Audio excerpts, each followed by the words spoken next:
My father was dying and we needed money. I married a blind heiress. I became her eyes. I fed her, dressed her, and described the world to her for 3 years. Yesterday I silently walked into the room and saw her reading my diary. She looked up, locked eyes with me and said, "I'm not blind, I watched everything. I'm glad to have you here. Follow this story until the end and comment the city you're watching from so I can see how far my story has reached. My name is Gerald, and I married a woman for her money. I can say it now, 3 years later, sitting in this quiet house in Beacon Hill, where the floorboards creak with every step and the smell of lavender lingers in every room. I can admit it because what started as a calculated decision became something I never expected. Something real. It was January of 2021 when Dr. Morrison delivered the news that would change everything. My father Samuel sat in that sterile hospital room, his 73-year-old hands trembling as he gripped mine. The cancer had spread faster than anyone anticipated. The treatment existed, but it came with a price tag that might as well have been written in another language, $250,000. I was 50 years old, working as a small-town accountant making $3,200 a month. My father's insurance would cover maybe 20% of the costs. The rest would have to come from somewhere else, and that somewhere else didn't exist. I had $17,000 in savings, and Samuel's life insurance policy would only pay out $50,000 after his death, which wasn't exactly helpful for keeping him alive. That's when Dr. Morrison mentioned Paige Whitmore in what he probably thought was casual conversation. She was a patient of his colleague, a woman who had lost her sight in a car accident 5 years earlier. Wealthy family, he said. Very wealthy. Her parents had died in the same accident that took her vision, leaving her with a trust fund worth millions. She was 47, never married, and according to the doctor's casual observation, quite lonely. I remember driving home that night, my hands gripping the steering wheel so tightly my knuckles turned white. The idea that had started as a desperate thought began to take shape. I could hear Samuel's voice echoing in my mind from when I was a child. Sometimes, Gerald, good men have to make hard choices. He'd said that when he worked 3 jobs to put me through college after my mother died. Now it was my turn to make a hard choice. Meeting Paige was surprisingly easy. Dr. Morrison's colleague arranged an introduction at a charity event for the blind community. I volunteered to help with setup, and there she was, sitting alone at a corner table, her fingers tracing the rim of a wine glass. She wore dark sunglasses indoors, and a simple black dress that somehow made her look both elegant and fragile. "Gerald," I said when the coordinator introduced us, "I help organize these events." That was my first lie. I'd never helped organize anything for the blind community in my life. "Paige," she replied, extending her hand in my general direction. I took it, noting how soft her skin was, how perfectly manicured her nails were. "Do you enjoy this kind of work?" "I find it meaningful," I said, which was true in a way. What I was about to do would certainly be meaningful, even if not in the way she understood. We talked for 2 hours that night. She told me about her isolation, how difficult it was to trust people's motives when you couldn't see their expressions. She mentioned almost casually that she received $15,000 a month from her trust fund, and that she often felt like money was all people saw when they looked at her. The irony wasn't lost on me. Here I was, proving her point in the most devastating way possible. Our courtship lasted 3 months. I visited her twice a week, then 3 times, then daily. I described sunsets she couldn't see, read her books in my voice instead of the audio versions she was used to, and slowly became the eyes she had lost. During those months, I learned things about Paige that I hadn't expected to matter. She loved when I described the way snow fell on the windows of her Beacon Hill mansion. She had memorized the layout of every room so perfectly that she rarely bumped into anything, moving through her house like a graceful dancer who knew every step by heart. She laughed at my terrible jokes about accounting and listened intently when I talked about my father's condition. Sometimes I caught myself forgetting why I was there. We married in April of 2021 in a small ceremony in her living room. I wore my father's old suit, and she wore a cream-colored dress that she said had been her mother's. The justice of the peace asked us to exchange vows, and I promised to be her eyes, to protect her, to love her. When I said the words, something strange happened. They didn't feel entirely like lies. The photograph from that day sits on the mantel above the fireplace. In it, I'm looking at her with an expression that could be mistaken for devotion. She's smiling, but there's something in her posture, something slightly stiff, that makes the whole scene look like we're both performing roles in a play we didn't audition for. My father's treatment began immediately. The experimental therapy Dr. Morrison recommended was aggressive and expensive, but for the first few months it seemed to be working. Samuel's color returned, his appetite improved, and he started talking about things he wanted to do when he got better. I visited him every day after spending my mornings with Paige, describing her world to her and helping her navigate daily tasks. Living with Paige was unlike anything I had imagined. She moved through the house with a confidence that amazed me, her fingers trailing along walls and furniture with practiced ease. She could cook simple meals, though I usually handled the more complex dishes, describing each ingredient as I added it so she could learn. "Tell me about the onions," she would say. "Are they golden? Can you hear them sizzling?" I would describe the way they turned translucent, the sound they made in the hot oil, the smell that filled the kitchen. She would tilt her head, listening with an intensity that made me feel like my words were creating the only reality she could access. In the evenings, we would sit by the fireplace, and I would read to her. She preferred classic literature, books she said she had loved before the accident but could experience differently through someone else's voice.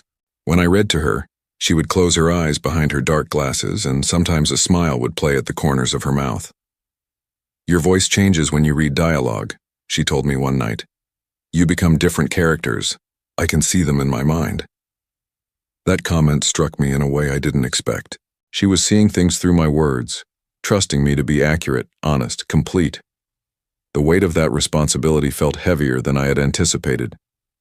3 months into our marriage, my father took a turn for the worse. The cancer had found new places to grow, and Dr. Morrison's optimism began to fade. I started spending longer hours at the hospital, leaving Paige alone more often than I preferred. She never complained, never made me feel guilty for the time I spent away, but I could sense her loneliness growing. One evening, I came home to find her standing by the window in the living room, her hand pressed against the glass. She couldn't see the street outside, couldn't watch the people walking by or the cars passing, but she stood there anyway. "I can feel the vibrations of the traffic," she said when she heard me come in. "Sometimes I pretend I can see the headlights reflecting off the wet pavement." I walked over and stood beside her, looking out at the ordinary street scene she was imagining. "The streetlights are just coming on," I told her. "There's a couple walking by with an umbrella sharing it even though the rain stopped an hour ago. They're laughing about something." She turned toward me, and even through the dark glasses I could feel her attention focused on my face. "Do you think they're happy?" "Yes," I said. "They look happy." "Good," she whispered. "I like to think there are happy people in the world I can't see." That night I lay awake listening to her breathing beside me, wondering when exactly I had stopped thinking about her money and started thinking about her happiness. The transition had been so gradual that I couldn't pinpoint the moment when my feelings shifted. Samuel was still dying, I still needed the financial security she provided, but something else had grown alongside those practical concerns. I started keeping a journal around this time, writing down my thoughts and observations in a leather notebook I kept in the drawer of my nightstand. I told myself it was to process the complexity of my situation, but really, I think I needed somewhere to be honest about what was happening to me. My father died in March of 2023, almost exactly 2 years after his diagnosis. I was holding his hand when he passed, and the last thing he said to me was, "You did good, son. You made the right choices." He never knew the whole truth about why I married Paige, but he had met her several times during his treatment, and he genuinely liked her. "She's got a good heart," he told me once, "and she looks at you like you hung the moon, even if she can't see it." After Samuel's funeral, Paige and I fell into a deeper routine. I had inherited his house but sold it, using the $50,000 insurance payout to pay off his remaining medical debts. We were fully committed to our life together now, and I found myself genuinely caring about her well-being in ways that had nothing to do with money. But lately, small things have been bothering me. Paige seems to know when I'm sad before I say anything. She finds objects in rooms I haven't described to her. Yesterday, she handed me my reading glasses before I realized I needed them. Maybe after 3 years of living together, she simply learned to read my moods and movements better than I realized. Or maybe I'm imagining things because guilt makes you paranoid about everything. The first time I noticed something was off, we were in the kitchen making breakfast. I was standing behind Paige, guiding her hands as she scrambled eggs, when she suddenly stepped sideways to avoid the cabinet door I had left open. The problem was I hadn't mentioned the door to her. I hadn't described the kitchen layout that morning at all. "Careful," I said after she had already moved. "There's a cabinet door open." She paused, her hand still holding the spatula. "Oh, thank you." I told myself she must have heard the slight creak of the hinges, or felt the air movement differently with the door open. After 3 years of living without sight, her other senses had probably become incredibly acute. That had to be it. But it planted a seed of doubt that I couldn't quite shake. A week later, we were sitting in the living room when I dropped my father's old pocket watch. It fell silently onto the thick carpet beside my chair, and before I could even begin to look for it, Paige said, "It's by your left foot." I froze. The watch had made no sound when it fell. The carpet was too thick, and the watch too light. "How did you know?" I asked, trying to keep my voice casual. She tilted her head in that way she did when she was thinking. "I heard it fall. It didn't make any sound." "Everything makes sound, Gerald. You just have to know how to listen."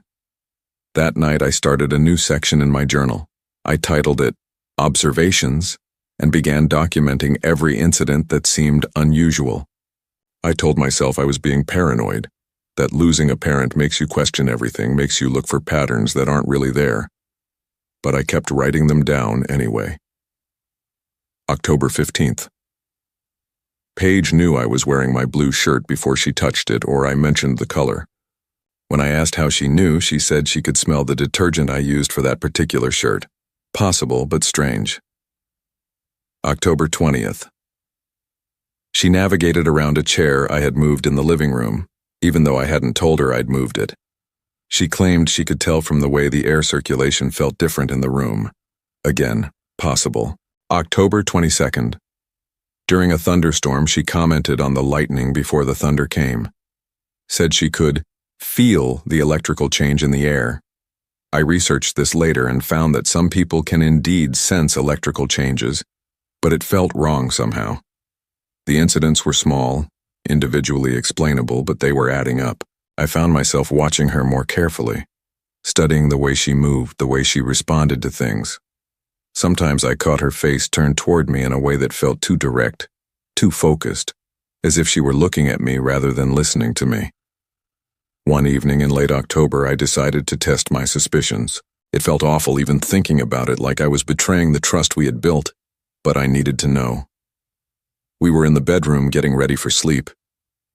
Paige was sitting at her vanity, running her fingers through her hair. Behind her, reflected in the mirror she couldn't see, I held up 3 fingers.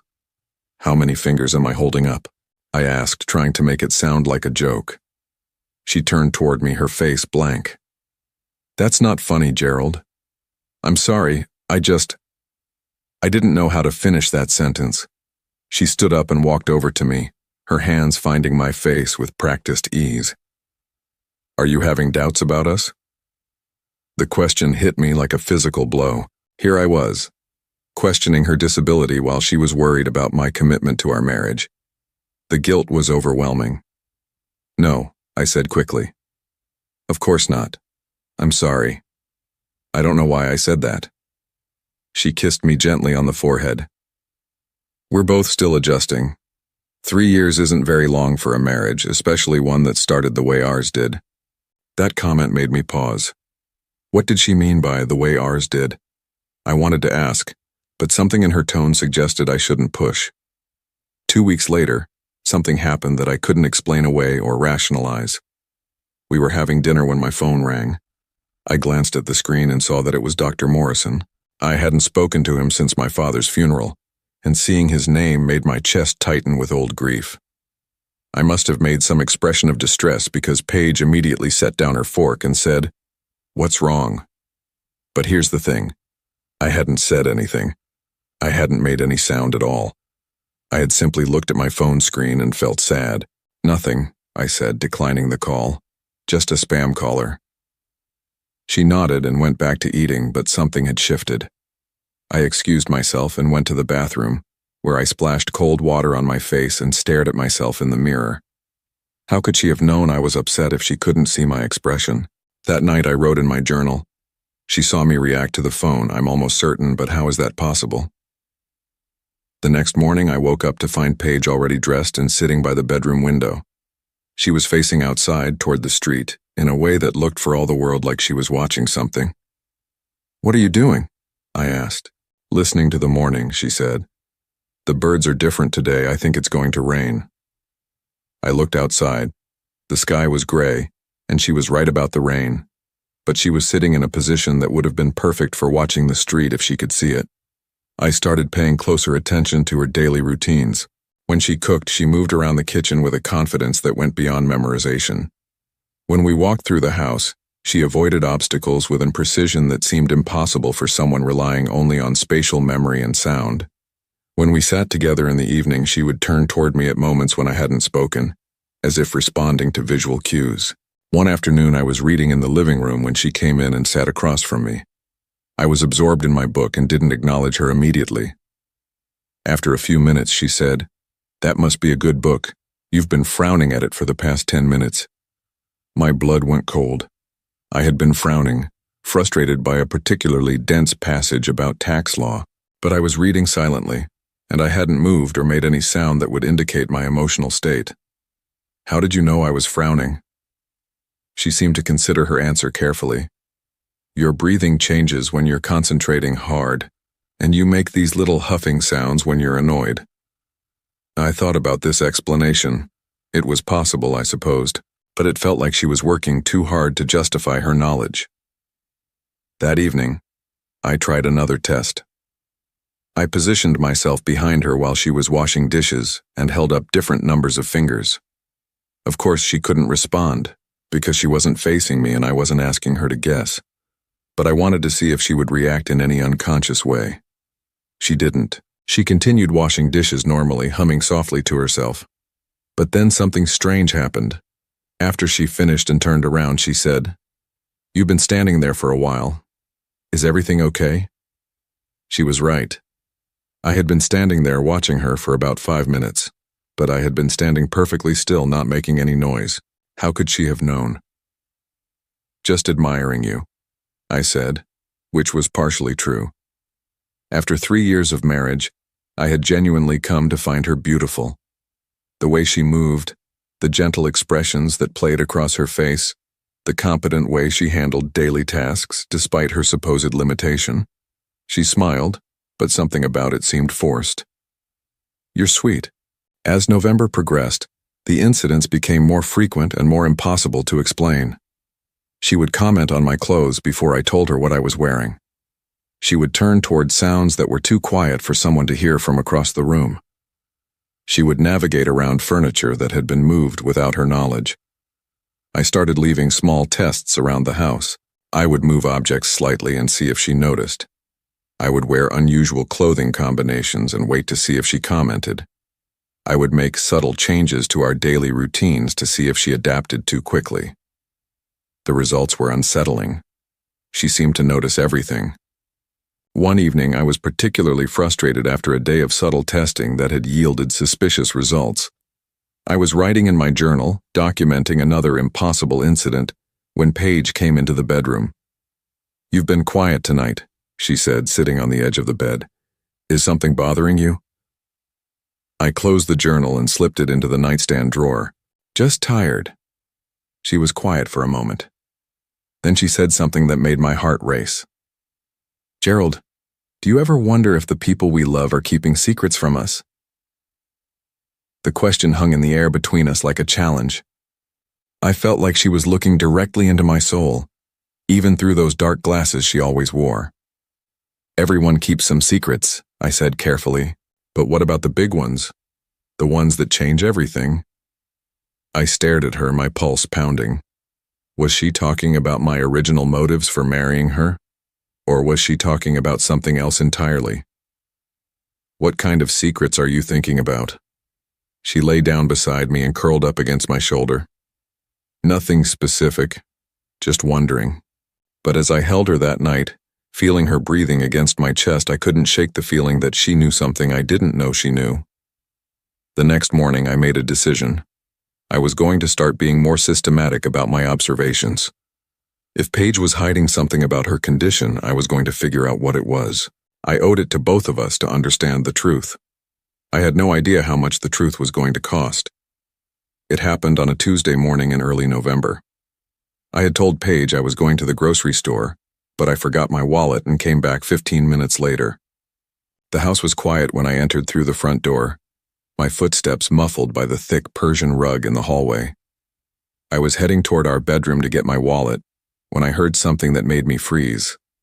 The soft sound of pages turning. Not the thick, deliberate movement of someone reading Braille, but the quick, light flutter of someone scanning regular text. My heart started pounding as I crept closer to our bedroom. The door was slightly ajar, and through the gap, I could see Paige sitting at the small desk by the window. She wasn't wearing her dark glasses. Her head was bent over something, and her eyes were moving back and forth across the page in the unmistakable pattern of someone reading. The something she was reading was my leather journal. For a moment, I couldn't process what I was seeing. My wife, who had been blind for 5 years, was reading my private thoughts with perfect ease. The woman I had been caring for, describing the world to, guiding through daily life, was sitting there absorbing every doubt, every observation, every guilty confession I had written about our marriage. I must have made some sound, a sharp intake of breath or a footstep on a creaky floorboard, because she looked up. Our eyes met directly, and in that instant the entire foundation of our relationship crumbled. She didn't look startled. She didn't fumble for her glasses or try to pretend she hadn't been reading. She simply closed the journal carefully and said, "Hello, Gerald. You can see." The words came out as a whisper. "Yes." "How long?" She set the journal down on the desk and turned to face me fully. Without the dark glasses, her eyes were a clear blue I had only glimpsed briefly during our wedding ceremony. They were intelligent, alert, and completely focused on my face. I was never blind, Gerald. Not for a single day of our marriage. The room started spinning around me. I gripped the doorframe to steady myself, feeling like I might collapse. "That's impossible. The accident. The doctors," Dr. Morrison said. Dr. Morrison said what I needed him to say. Her voice was calm, matter-of-fact, as if she were discussing the weather. "The car accident was real. My parents did die, but I never lost my sight." I stumbled into the room and sat heavily on the edge of our bed. 3 years. For 3 years you've been. Watching you, yes. The simple admission hit me like a physical blow. Every moment of tenderness, every careful description of sunsets and strangers on the street, every gentle guidance through daily tasks, every time I had thought I was alone with my thoughts and emotions, she had been watching. Why? The word came out broken, barely audible. Paige stood up and walked over to the window, looking out at the street she had pretended never to see. Because I needed to know if someone could love me for who I am, not what I have. Because I've spent my entire adult life wondering if people care about me or my trust fund. "So you lied to everyone." "Yes, just like you did." The accusation stung because it was true. I had lied about my reasons for marrying her, just as she had lied about her condition. But somehow her deception felt bigger, more elaborate, more cruel. "I read your journal, Gerald. All of it. I know you married me because your father was dying and you needed money for his treatment." She turned back to me, her expression unreadable. "But I also know what else you wrote." My stomach dropped. I knew exactly what else I had written. Entries about how I had grown to care for her, how her laugh made me smile, how I looked forward to our evening reading sessions, how holding her at night had become the best part of my day.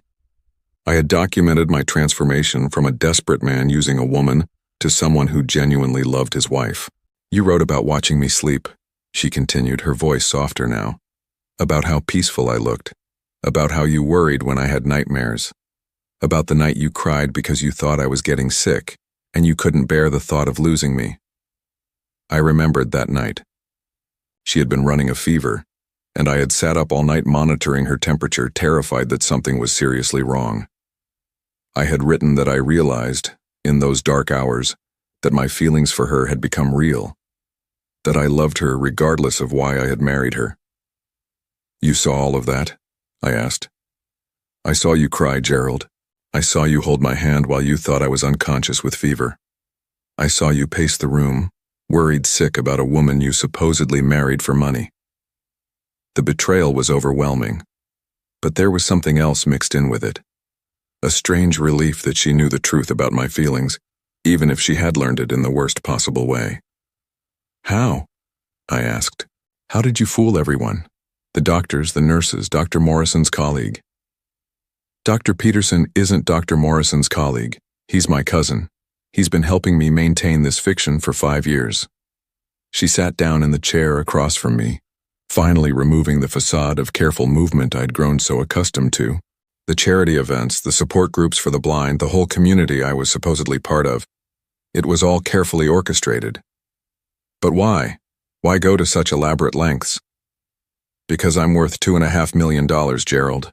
Because I inherited my parents' entire estate when I was 42 years old. Because every man I dated after that saw dollar signs when they looked at me. Her voice grew bitter.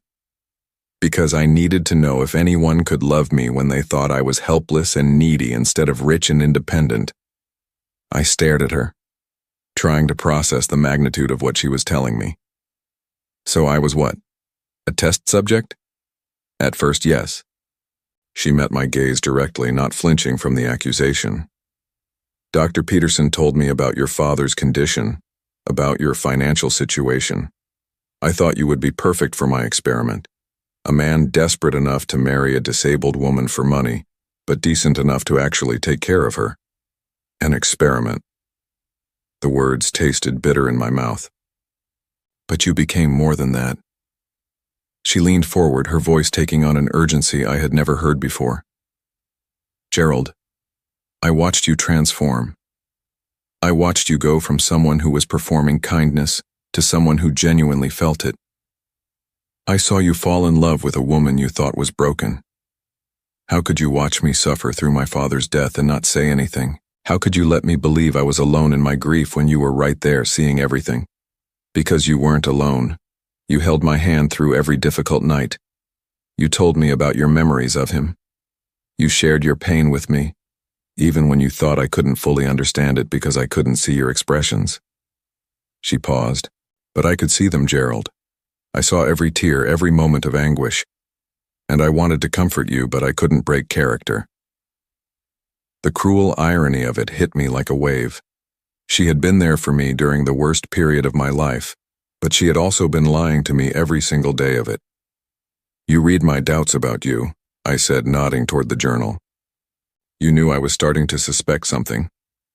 I've known since October 15th when you first wrote about my unusual behavior. She almost smiled. You're very observant, Gerald. More observant than I gave you credit for. I had to be increasingly careful after that. The tests I was doing, you knew about those too. Of course. The moved furniture, the unusual clothing, the random questions. I saw all of it. I even saw you holding up fingers behind my back, trying to catch me in a mistake. I felt my face burn with embarrassment. All of my careful detective work, all of my subtle investigation, she'd been aware of every bit of it. Why didn't you stop me? Why didn't you say something sooner? Because I was trying to decide what to do. Because reading your journal made me realize that we had both started this marriage as lies, but we had both developed real feelings along the way. She stood up and walked over to the dresser where our wedding photo sat. Because I was terrified that if I told you the truth, I would lose the only genuine love I've ever had. Genuine love? I laughed bitterly. What's genuine about any of this? We're both frauds, Paige. We both entered this marriage under false pretenses. But we're not the same people who entered that marriage. She picked up the wedding photo and stared at it. Look at this picture, Gerald, really look at it. We're both performing, both playing roles we thought we needed to play.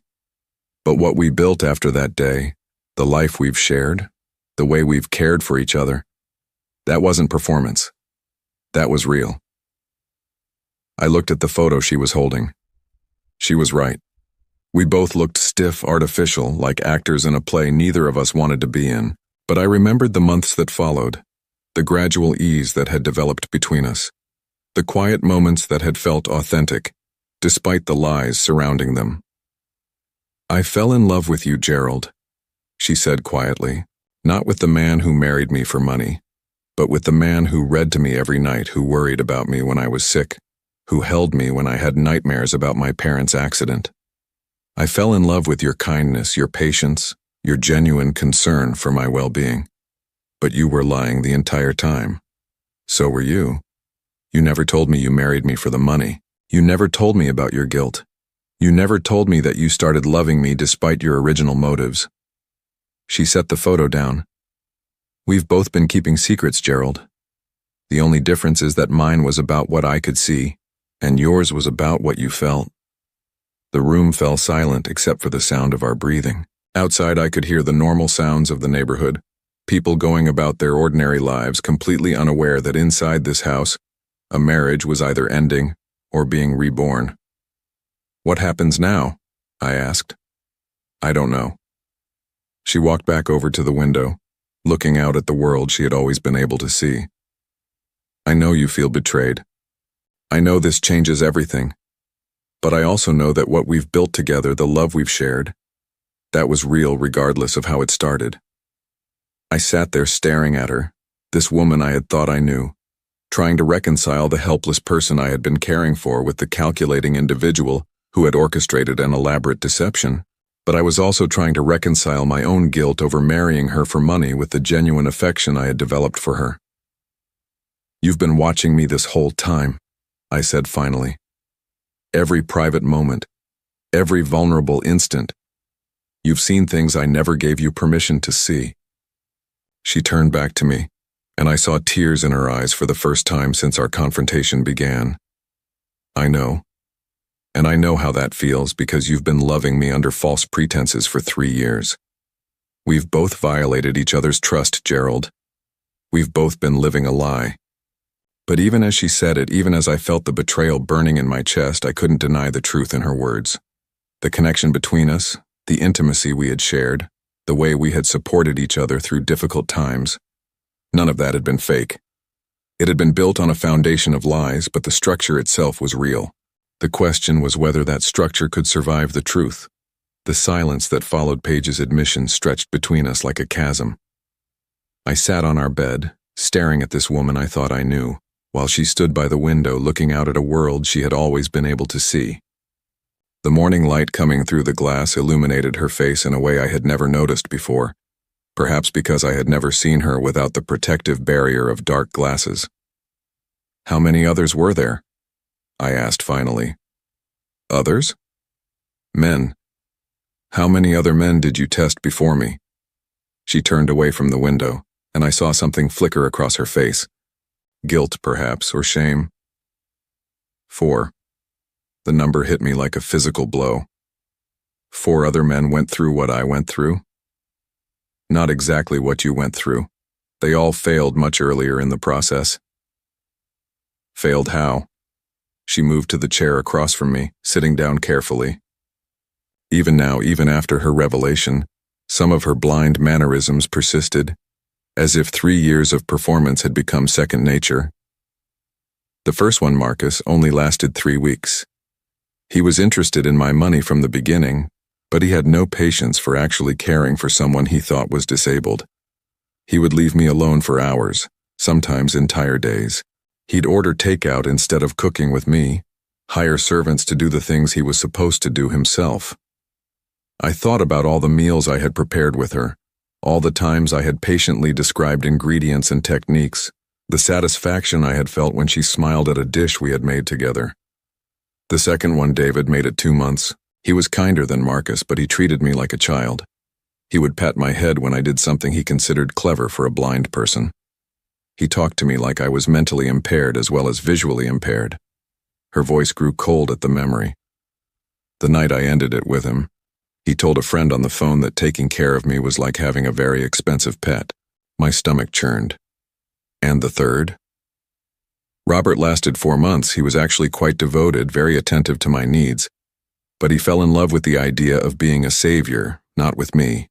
He would tell people how noble he was for marrying a disabled woman. He liked the sympathy and admiration he got for his sacrifice. She paused, looking down at her hands. The fourth one, James, almost made it to the altar. We were together for 8 months. He was patient, kind, seemingly genuine in his care for me. But he had a weakness for gambling, and he started using my monthly allowance to cover his debts. When I confronted him about the missing money, still maintaining my blindness, he lied to my face and then convinced me I must have miscounted because blind people can't keep track of money properly. So I was number 5. You were supposed to be number 5, but you became something else entirely. I stood up and began pacing the room, needing movement to process what she was telling me. You tested me. For 3 years you tested me. At first, yes, but Gerald, you have to understand. After the first few months, it stopped being a test. It became real life. Real life? I spun around to face her. What about when I cried at my father's funeral? Was that a test? What about when I held you during thunderstorms because you said they reminded you of the night your parents died? What about when I sat up all night when you had food poisoning, describing every sound and sensation to keep you calm? Those weren't tests. Her voice was barely above a whisper. Those were the moments I realized I was falling in love with you, but you watched me suffer through all of it. You saw my grief, my exhaustion, my worry, and you said nothing. What could I say? That I was sorry for your loss while maintaining that I couldn't see your tears? That I appreciated your care while pretending I didn't notice how exhausted you were? She stood up, her composure finally cracking. Gerald, I was trapped by my own deception. Every day that passed made it harder to tell the truth because every day made the lie bigger. I thought about my own secret, the original reason for our marriage that I had never confessed. Like my lie about why I married you. Exactly like that. We stared at each other across the room, 2 people who had been living parallel deceptions for 3 years. The journal, I said. How long have you been reading it? Since the beginning. You keep it in the nightstand drawer, and you write in it almost every night before bed. I usually read it in the mornings while you were showering. The violation felt immense. Everything I wrote. My doubts about our marriage, my fears about my father, my confusion about my feelings for you. You saw all of it. Yes. And it's how I knew you were a good man, Gerald. It's how I knew your feelings for me were real, even when they started as something else. What about that night I wrote about wanting to leave? When I said I felt trapped and didn't know if I could continue the charade? She flinched. That was the hardest entry to read. It was also when I realized I had to make a choice about whether to tell you the truth. But you didn't tell me. No, because the next night you wrote about how my laughter made you happy, and the night after that, you wrote about how proud you were when I successfully made dinner by myself. You wrote about how our evening reading sessions had become the best part of your day. She paused. You wrote that you thought you might be falling in love with me and you didn't know if that made you a better person or a worse one. I remembered that entry. It had been 6 months into our marriage and I had been struggling with the realization that my feelings for Paige were becoming genuine. I had felt guilty for developing real affection for someone I had married for mercenary reasons. You wrote about the night you realized you loved me, she continued. It was when I had that fever, and you stayed awake all night taking care of me. You wrote that watching me sleep, knowing how vulnerable I was, made you understand that your feelings had become real, that you would protect me regardless of money or obligations. You remember it exactly. I memorized it. Because it was the moment I realized that my test had become real life for both of us. I sat back down on the bed, feeling drained. So what happens now? We both know the truth about each other. We both know our marriage started as a lie. I don't know. She sat down beside me, carefully maintaining some distance. I know you feel betrayed by what I've done. I know watching me without my knowledge feels like a violation. It does. Every private moment, every time I thought I was alone with my thoughts, you were there observing me. But Gerald, you were never alone. Even when you thought I couldn't see you, I was still there with you. When you cried about your father, I cried too, but you couldn't see my tears. When you worried about me during my fever, I wanted to tell you I was okay, but I couldn't break character. You could have told me the truth at any point. So could you. You could have told me you married me for money. You could have explained about your father's medical bills, about your desperation. Instead, you let me believe you chose me for love. The parallel stung because it was accurate. We had both been living lies, both protecting ourselves from vulnerability at the other's expense. The difference is that I developed real feelings for you, I said. So did I. Gerald, I watched you become a different person over these 3 years. I watched you go from someone who was performing kindness to someone who genuinely felt it. I watched you learn to love someone you thought was damaged and helpless. But you're not damaged or helpless. No, I'm not. But you didn't know that when you fell in love with me. You loved someone you thought needed your protection, your guidance, your constant care. You loved me when you thought I couldn't give you anything back except companionship. I thought about this. It was true that I had developed feelings for Paige, believing she was completely dependent on me. I had found satisfaction in being needed, purpose in being essential to her daily life. What about you? I asked. What did you fall in love with? I fell in love with your patience, with the way you never got frustrated when I asked you to describe something for the 3rd time, with how you would spend an hour helping me organize my closet so I could find things independently, with the way you held me when I pretended to have nightmares about my parents. You pretended to have nightmares? Some of them were pretend, but some were real. The trauma of my parents' death was real, Gerald. The accident was real. The grief was real. Only the blindness was fake. So I was comforting you for real trauma while you were lying about your disability. Yes, and you were genuinely helping me while lying about why you married me. We sat in silence again, the weight of our mutual deceptions settling around us like dust. Outside, I could hear normal sounds of life continuing, people going to work, children walking to school, the world carrying on while ours fell apart. I need to ask you something, I said finally. Okay. That night when you asked me about secrets, about whether people we love keep secrets from us, were you testing me then? No. I was trying to give you an opening to tell me the truth about why you married me. I was hoping you would confess so that I could confess too. But I didn't. Neither did I. So we both failed that test. We both chose to protect ourselves instead of being vulnerable with each other. I looked around our bedroom at the life we had built together over 3 years. The books I had read to her were still stacked on the nightstand. The clothes I had helped her organize were still neatly arranged in the closet. The photos from our wedding and the few trips we had taken together were still displayed on the dresser. Was any of it real? I asked. All of it was real, Gerald. The only thing that was fake was my blindness. Everything else, every moment of connection, every laugh, every tender gesture, every night we held each other, that was all genuine. But it was based on a lie. It was based on 2 lies. But what grew from those lies was honest.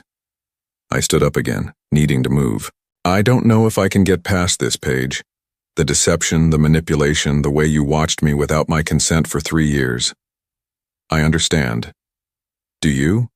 Do you understand that every moment I thought was private was actually being observed? That every vulnerable instant was being cataloged and analyzed? Yes. And do you understand that I fell in love with a man who was only with me because his father was dying and he needed money? The accusation was fair, but it still felt like a punch to the gut. That's not who I became. I know, just like the woman who manipulated you into marriage isn't who I became either. So what are we supposed to do with that? The question hung in the air between us for what felt like hours, but was probably only minutes. What were we supposed to do with the knowledge that our entire marriage had been built on mutual deceptions, but that somewhere in the middle of those lies, we had found something real? I walked to the window where Paige had been standing and looked out at the street. Everything looked the same as it had that morning when I left for the grocery store, but the world felt completely different now. A man was walking his dog. A woman was getting into her car. Children were riding bicycles on the sidewalk. Normal people living normal lives, while inside this house everything I thought I knew about my marriage was crumbling. "Gerald," Paige said softly behind me. "Talk to me." I turned around to face her. She was still sitting on the bed, her hands folded in her lap, looking smaller somehow without her dark glasses and without the careful posture she had maintained for 3 years. "I need to understand something," I said. "When you watched me grieve my father, when you saw me crying and exhausted and falling apart, how could you not say something? How could you let me suffer alone when you could see exactly how much pain I was in? I wasn't letting you suffer alone. I was suffering with you. But I didn't know that. I thought you couldn't see how much I was struggling. I thought I was protecting you from the worst of my grief because you had enough problems of your own. I know.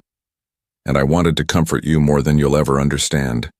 There were nights when you would cry yourself to sleep thinking I was already asleep, and I would lie there wanting to hold you, wanting to tell you that everything would be okay, but I couldn't without revealing everything. I thought about those dark months when my father was dying, how I had tried to be strong for Paige during the day, and then would collapse with exhaustion and grief when I thought she couldn't see. Knowing that she had witnessed all of that vulnerability without my consent felt like being stripped naked in public. You saw me at my weakest moments and said nothing. Yes, just like you lived with me for 3 years knowing you had married me for money and said nothing. That's different. How is it different, Gerald? You let me fall in love with you knowing that your original motives were financial. You let me believe you had chosen me for love when you had really chosen me for survival. Because I did fall in love with you, my feelings became real. So did mine. The difference is that you could have told me the truth about your father and his medical bills at any time without destroying your life. I couldn't tell you the truth about my sight without admitting to a massive fraud. I hadn't thought about it that way. If I had confessed to Paige that I married her initially for financial reasons, the worst that could have happened was that she would be hurt and angry. If she had confessed to faking blindness, she could have faced legal consequences for fraud, not to mention the complete destruction of her social life and reputation. But you did commit fraud, I said. You took money from government disability programs, you received special accommodations. No, I didn't.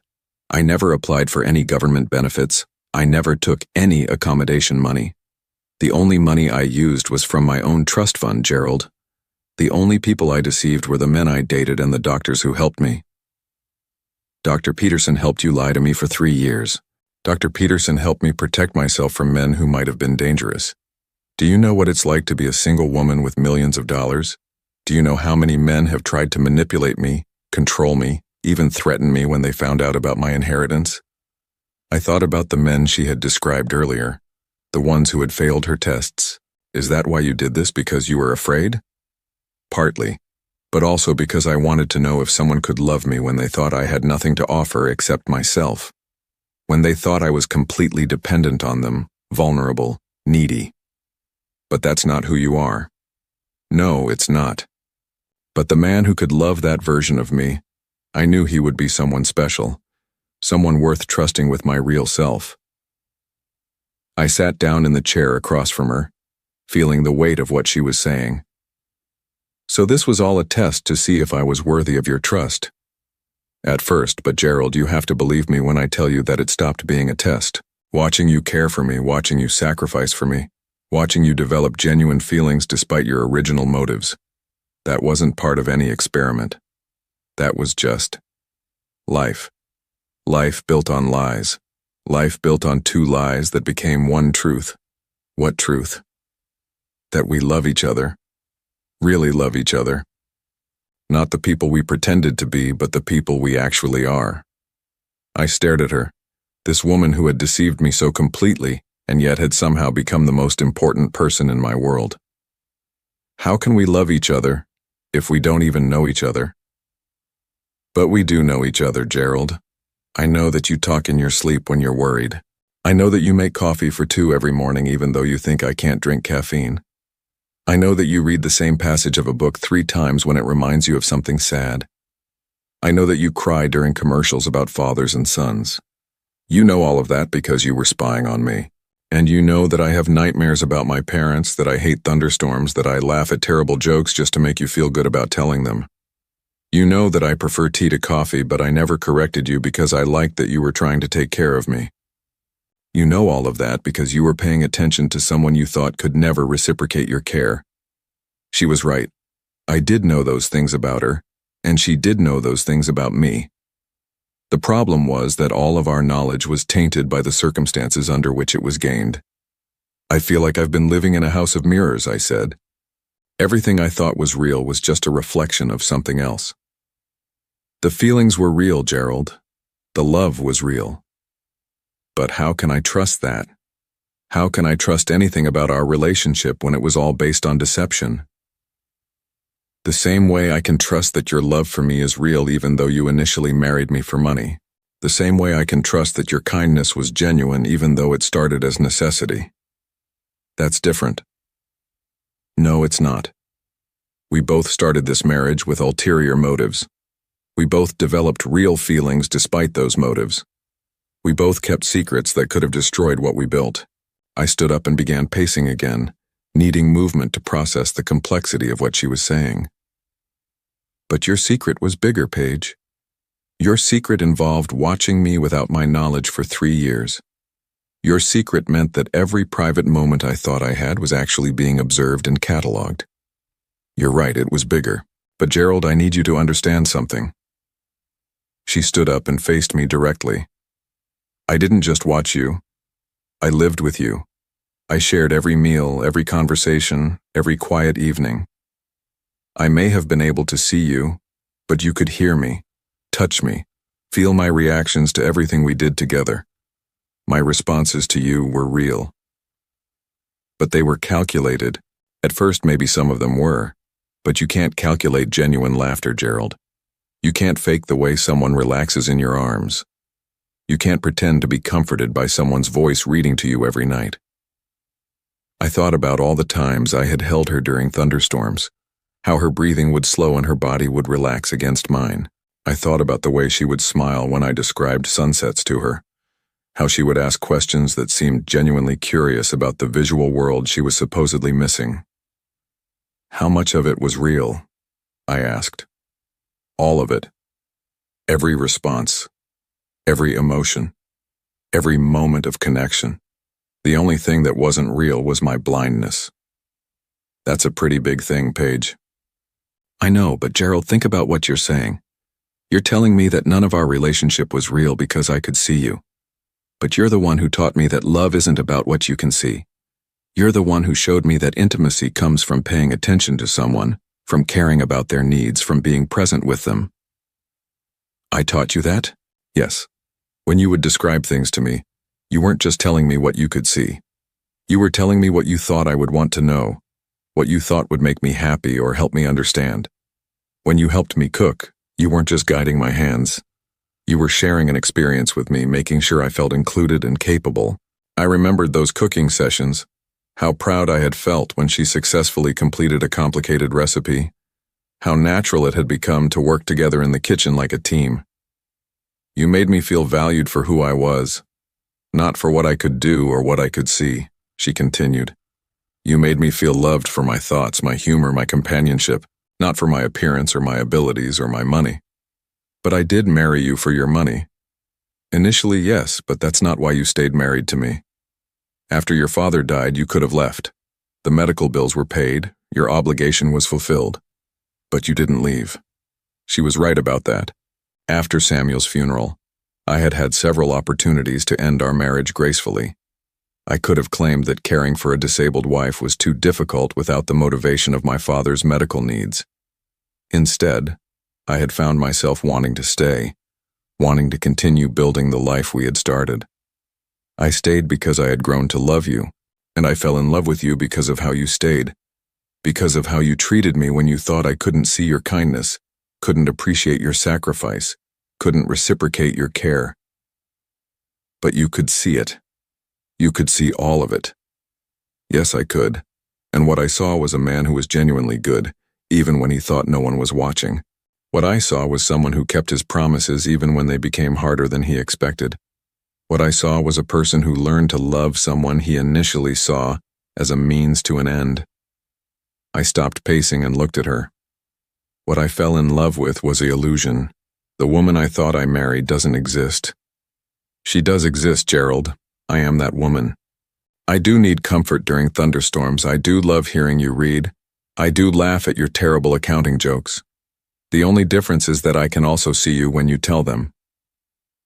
That's not a small difference. No, it's not. But it's not the difference that matters most. What matters most? What matters most is whether you can forgive me for the lie, and whether I can forgive you for yours. What matters most is whether we can build something honest from here, or whether we're going to let our past deceptions destroy what we've built. I looked at her standing there, no longer hiding behind dark glasses, no longer moving with the careful deliberation of someone navigating the world without sight. She looked like a completely different person, but she also looked exactly like the woman I had fallen in love with. I don't know if I can do this, Paige, I said finally. I don't know if I can get past the feeling that I've been living a lie for 3 years. Then don't try to get past it. Just decide if you want to try living the truth. What would that look like? I don't know. We'd have to figure it out together. Honestly, this time. The weight of the decision felt enormous. Everything familiar about our life together would have to be rebuilt from the ground up. Every routine, every assumption, every comfortable dynamic would have to be renegotiated now that we both knew the truth about each other. I need time, I said. I understand. I mean real time, not just a few hours or a few days. I need to think about whether this marriage can survive the truth. How much time? I don't know. Maybe we should separate for a while. Maybe I should stay somewhere else while we figure this out. The suggestion hung in the air between us, and I saw something flicker across her face. Fear, maybe. Or loss. If that's what you need, she said quietly. I think it is. Okay. We stood there looking at each other across the room that had been our shared bedroom for 3 years. Tomorrow, it would just be hers again, and I would be somewhere else, trying to figure out whether the love we had built could survive the truth about how we had built it. I spent 2 weeks in a hotel room downtown, staring at the ceiling and trying to make sense of everything that had happened. The Marriott on State Street became my temporary refuge while I attempted to untangle 3 years of love built on mutual deception. Every morning I would wake up expecting to describe the weather to Paige, to guide her through breakfast, to read her the news. Instead, I sat alone with my coffee and my thoughts, trying to decide whether our marriage could survive the truth. The first few days were the worst. I felt angry, betrayed, manipulated. I kept thinking about all the moments when I had believed I was alone, only to realize that Paige had been watching me the entire time. The privacy I thought I had during my father's illness, the vulnerable moments when I had let my guard down, the times I had talked to myself or cried when I thought she couldn't see me. All of it had been observed and catalogued, but as the anger began to fade, other feelings took its place. I found myself missing her laugh, missing our evening reading sessions, missing the comfortable routine we had built together. I missed describing the world to her, even knowing now that she could see it perfectly well herself. I missed the way she would reach for my hand during movies, the way she would curl up against me during thunderstorms, the way she would listen with such attention when I read to her. On day 10 of my hotel stay, I received a package. Inside was my leather journal, along with a note written in Paige's handwriting. I thought you might want this back. I promise I'll never read it again without permission. P. I sat on the hotel bed holding the journal, thinking about all the private thoughts I had recorded in it over the past 3 years. All the doubts, fears, confessions, and revelations that I had thought were secret. But I also remembered what Paige had said about reading entries that documented my transformation from someone performing kindness to someone genuinely feeling it. That night I opened the journal and read through it from the beginning. What I found surprised me. The early entries were exactly what I remembered. Guilt over marrying Paige for money, anxiety about maintaining the deception, worry about my father's condition. But as I read further, I could see the gradual change in my writing. The guilt became mixed with genuine affection. The anxiety about deception became concern for Paige's well-being. The worry about my father became balanced with appreciation for the woman who was supporting me through the crisis. By the 6-month mark, my entries were full of observations about Paige's humor, intelligence, and grace. I had written about how much I enjoyed our conversations, how comfortable I felt in her presence, how natural our partnership had become. Reading it now, I could see that I had fallen in love with her much earlier than I had admitted to myself. But there was something else in those entries that I hadn't noticed while living through it. Throughout the journal, I had documented moments when Paige seemed to understand me in ways that went beyond what I told her. Times when she comforted me before I expressed sadness, when she knew I was worried without me saying so, when she seemed to see straight into my heart. At the time, I had attributed this to her developing acute sensitivity to my moods and voices.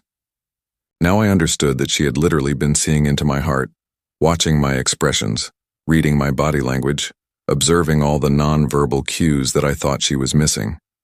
The revelation should have made me feel more violated, but instead, it made me understand something important. Paige hadn't just been watching me, she had been truly seeing me. She had been paying attention to me in a way that no one ever had before. On day 12, I found myself walking past our house on Beacon Hill. I told myself I was just taking a longer route back to the hotel, but really, I wanted to see if Paige was okay. The house looked the same from the outside, but I noticed that the curtains in our bedroom were drawn, which was unusual. Paige had always preferred natural light, and I had gotten into the habit of opening all the curtains first thing every morning. I wondered if she was keeping them closed now, because she no longer had to pretend that light didn't matter to her, or if she was keeping them closed because she was sad. That evening my phone rang. It was Paige. "Gerald," she said when I answered. Her voice sounded smaller than usual, tired. "Hi. I wanted to ask you something and I need you to be completely honest with me." "Okay. Do you hate me?" The question caught me off guard. "No," I said immediately. "I don't hate you." "Are you sure? Because I would understand if you did. What I did was cruel, regardless of my reasons." I thought about this. Did I hate her? I was angry, hurt, confused, but underneath all of those feelings was something else. Something that felt like understanding. "I'm hurt," I said finally. "I feel betrayed, but I don't hate you, Paige." "Good, because I need to tell you something else and I don't want you to hear it from someone who hates me." "What is it?" "I'm moving away." My chest tightened. "Where?" "I have family in California that I haven't seen in years. I think it's time to start over somewhere else, be honest about who I am for the first time in 5 years." "When?" "Next month. I've already started packing." I sat down heavily on the hotel bed. The idea of Paige leaving, of our separation becoming permanent, filled me with a panic I hadn't expected. Is this because of me? Because I needed time? No, Gerald. This is because I need to figure out how to be myself without performing disability. I need to learn how to relate to people honestly. And I can't do that here where everyone knows me as the blind heiress. What about us? There was a long pause. I don't know, that depends on whether you think there's an us worth saving. Do you? Yes, but not the us we were. We can't go back to that, Gerald. Too much was based on lies. Then what? Maybe we could try being the people we actually are. Maybe we could try building something real from the ground up. In California? If you wanted to. If you thought it was worth starting over. I looked around the sterile hotel room that had been my home for 2 weeks. Everything about it was temporary, impersonal, designed for people who were just passing through. I thought about the house on Beacon Hill that I had shared with Paige, the life we had built there, the routines and rituals that had become precious to me, even though they were based on deception. "Can I ask you something?" I said. "Anything." "If we started over completely honestly this time, would you want to?" Want to what? Build something real. Try being married to each other for who we actually are instead of who we pretended to be. Gerald, are you asking if I would marry you again? Knowing the truth about both of us? I realized that's exactly what I was asking. Yes. Yes, she said, without hesitation. I would marry you again. I would marry the man who talked to himself while doing dishes because he thought I couldn't hear him. I would marry the man who cried during movies and tried to hide it. I would marry the man who sang off-key in the shower and didn't know I could hear him from the bedroom. I would marry the woman who pretended thunderstorms scared her just so I would hold her closer, I said. I would marry the woman who laughed at my terrible jokes to make me feel good. I would marry the woman who was strong enough to take care of herself, but kind enough to let me take care of her anyway. Those people exist, Gerald. They're who we really are underneath all the lies. I know. So what do we do now? I thought about it. We could try to rebuild our marriage in Boston, but we would always be haunted by the deception that had defined our first 3 years. We could separate permanently and try to find new lives with new people who had never known our lies. Or we could do something that felt impossible and terrifying and necessary. We could start completely over. I think, I said slowly, that I want to meet you for the first time. What do you mean? I mean I want to go to California with you. I want to introduce myself to you honestly, court you honestly, and see if we fall in love with each other honestly. Gerald, we're already married. Then I want to marry you again for the right reasons this time. There was silence on the other end of the line, and for a moment, I thought I had lost her. Then I heard something that made my heart race. She was crying. Are you sure? She asked through her tears. Are you sure you can forgive me for watching you all those years? Are you sure you can forgive me for marrying you for money? Yes. Then yes, I'm sure. It won't be easy, Gerald. We'll have to learn how to be honest with each other. We'll have to rebuild trust from nothing. I know. But Paige, the truth is I fell in love with you even when I thought you couldn't see me. And you fell in love with me even knowing that I had married you for the wrong reasons. If that's not a foundation for something real, I don't know what is. 6 weeks later, I stood in a small courthouse in Santa Barbara, California, holding the hand of a woman I was meeting for the first time. She wasn't wearing dark glasses and I wasn't hiding my reasons for being there. We were both exactly who we were. Two people who had found love in the most unlikely circumstances and were brave enough to try building it honestly. When the justice of the peace asked us to exchange vows, I looked directly into Paige's clear blue eyes and promised to love her for exactly who she was. She looked back at me without any barriers between us and promised to be honest about exactly who she was. The photograph from that day sits on the mantel of our new home in Montecito. In it, we're both smiling, but not the careful, performed smiles from our first wedding. These are the smiles of people who have chosen each other with full knowledge of each other's flaws and capabilities. We still read together in the evenings, but now Paige follows along in her own book. We still cook together, but now she moves around the kitchen with the confidence of someone who can see where she's going. We still hold each other during thunderstorms, but now I know she's not afraid of them. She just likes being close to me. Sometimes we talk about our first 3 years together, about the deceptions and discoveries that brought us to this point. We've agreed that the love was real, even when everything else was fake. We've agreed that we're grateful for the lies that taught us how to love each other honestly. I keep a new journal now and Paige has never asked to read it. But sometimes, when I'm writing in it, she'll sit beside me on the couch and lean against my shoulder while I work. She's not reading what I'm writing, but she's close enough that she could if she wanted to. The difference is that now she has permission. The trust we've built this time is different from what we had before. It's more fragile in some ways, because we both know how easily it can be broken. But it's also stronger, because it's based on choice rather than necessity, on honesty rather than performance, on seeing each other clearly rather than through the filters of our own needs and fears. I married a woman for her money and stayed for her love. She married me to test my character and stayed because I passed the test in ways neither of us expected. We both learned that sometimes the worst reasons for beginning something can lead to the best reasons for continuing it.